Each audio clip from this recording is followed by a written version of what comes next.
बिहार के शिक्षा विभाग में रोज नई नई जो नियम बन रहे हैं, जो नियम लागू हो रहे हैं, उससे लग रहा है ऐसा कि न सिर्फ सरकार बल्कि बिहार के शिक्षा विभाग के तमाम पदाधिकारी और कर्मी, चाहे वो शिक्षक हो, प्रधान शिक्षक हो, बीओ, डीओ, डीपीओ से लेकर के जितने पदाधिकारी हैं, सभी मेंटल डिस्टर्बेंस का शिकार हो गए हैं। कोई किसी का मेंटल संतुलन नहीं है।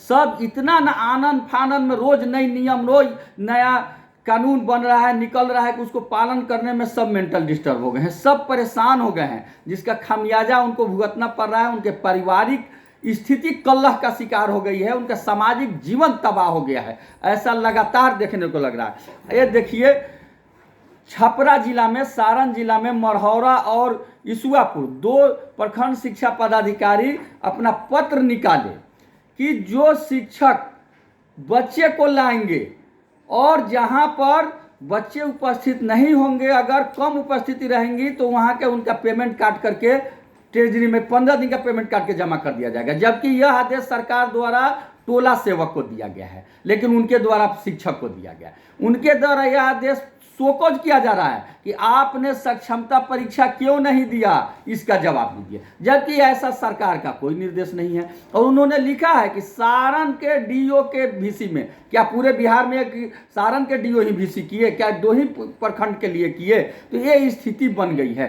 कहीं भी आप जाइए, हर जगह नियम बना है। जांच पदाधिकारी हौलदार को, सिपाही को राइफल धरा करके उनको एसपी का पावर दे दिया गया है। तो बताइए कि क्या स्थिति होगी? ये तो बदतर स्थिति होगी ना। उनको दे दिया गया है विद्यालय जांच। एमए, पीएचडी, एमएससी जो टीचर है, बीएड, एमएड है, उनका जांच कर रहे हैं टोला सेवक। उसमें स्पष्ट है कि जो निरीक्षण करता है वो विद्यालय में जाएंगे, जहां विद्यालय का बोर्ड है उसके नजदीक खड़ा होकर के अपना फोटो खींचेंगे और उसको अपलोड करेंगे, ताकि ये पता चल सके कि कितने बजे कौन निरीक्षण करता किस विद्यालय का फोटो खींचा। यही आदेश है सरकार का।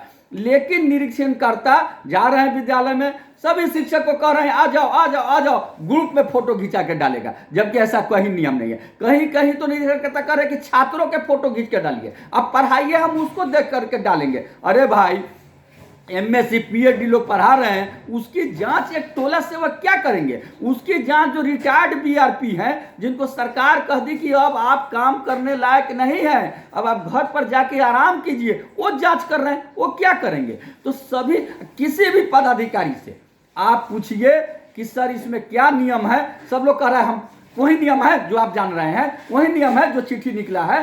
कोई कुछ बोलने के लिए तैयार नहीं है, कोई कुछ लिखित आदेश निकालने के तैयार नहीं है। पूरे विभाग में अराजकता फैला हुआ है।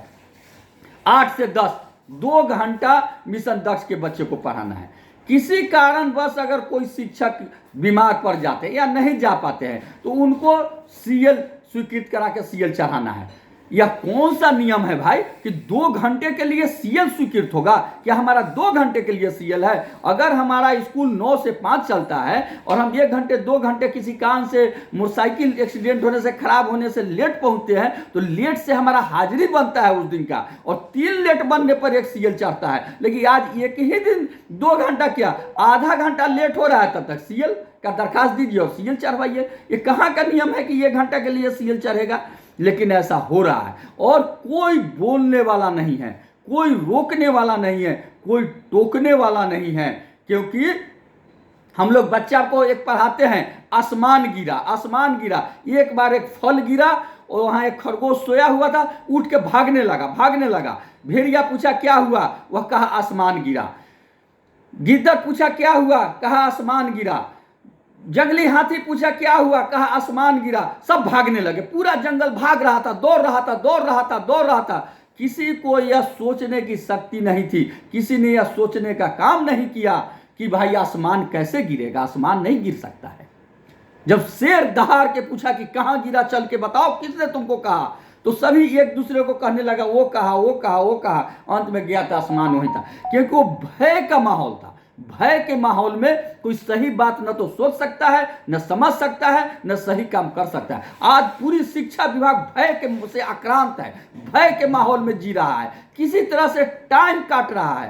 सारे विभाग का यही हाल है। अगर इसमें किसी को संदेह है तो मेरे साथ आप मात्र 10 विद्यालय का औचक निरीक्षण कीजिए, आपको वास्तविकता की पता चल जाएगी।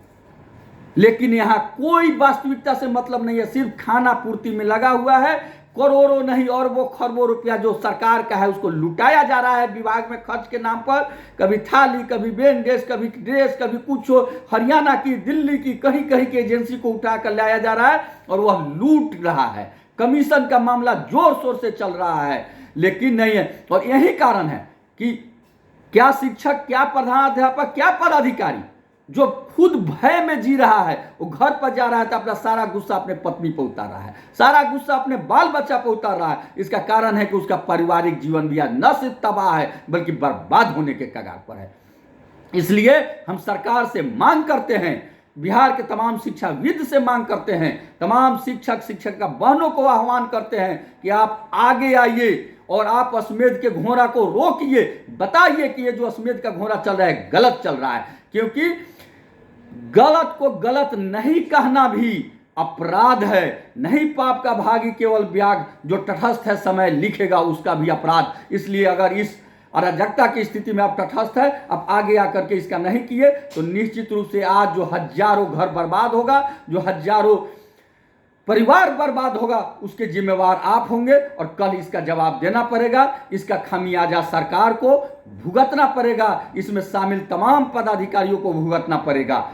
आपका केशव कुमार, प्रदेश अध्यक्ष शिक्षक संघ बिहार।